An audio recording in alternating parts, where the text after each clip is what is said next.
Bueno, ahora vamos a distinguir la distinción fundamental que existe entre los derechos reales como personales.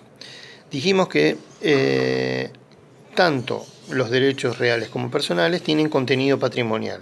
Sin embargo, existen muchas diferencias entre ellas y podemos decir que el derecho personal es una facultad, mientras que el derecho real es un poder jurídico que se ejerce sobre una cosa y excepcionalmente sobre un bien en las situaciones que la ley lo habilita.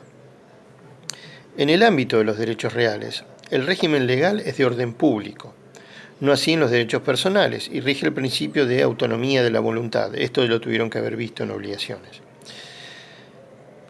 Por eso, habíamos hablado, y lo vamos a reiterar, lo que se denomina el numerus clausus, es decir, que los derechos reales solo pueden ser creados por ley cuando son reconocidos como tal.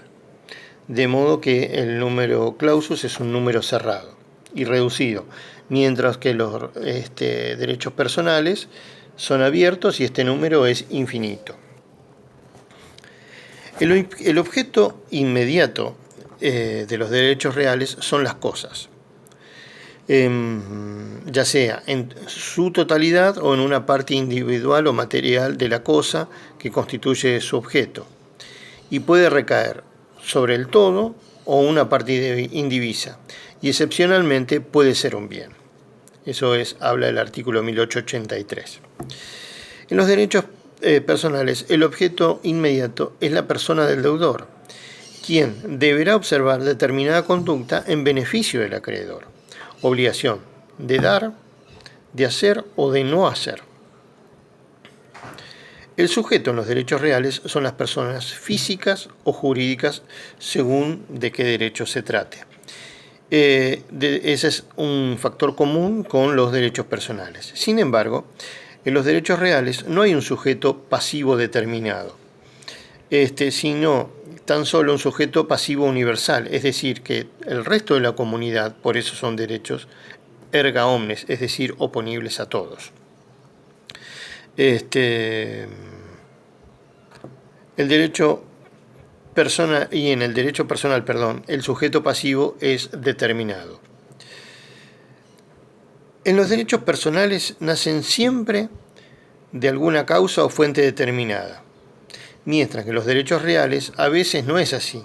Por ejemplo, nace de un hecho o un acto jurídico el título, y además es necesario otro hecho, el modo, para que produzca esa adquisición del derecho. Después, más adelante, vamos a ver lo que denominamos la teoría del título y modo suficiente para adquisición de los derechos reales por acto entre vivos que se ejerce por la posesión. Recordamos que la adquisición de los derechos reales por causa de muerte y las adquisiciones originarias no requieren doble causa. Las adquisiciones originarias son las que no tienen un dueño anterior.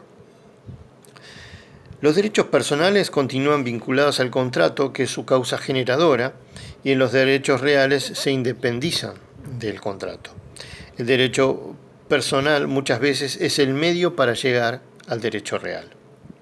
Ejemplo, una compraventa, que es el acto jurídico que le sirve de título al derecho personal y también es título suficiente del derecho real.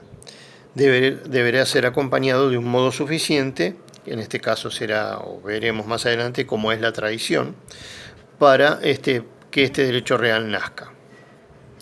Otras veces el derecho real, como los derechos reales de garantía, por ejemplo, el de hipoteca, prenda de antecrisis, son accesorios de los derechos personales que se garantizan. Los derechos personales son relativos y oponibles entre las partes. Los derechos reales son absolutos, oponibles erga omnes, es decir, oponible a todos.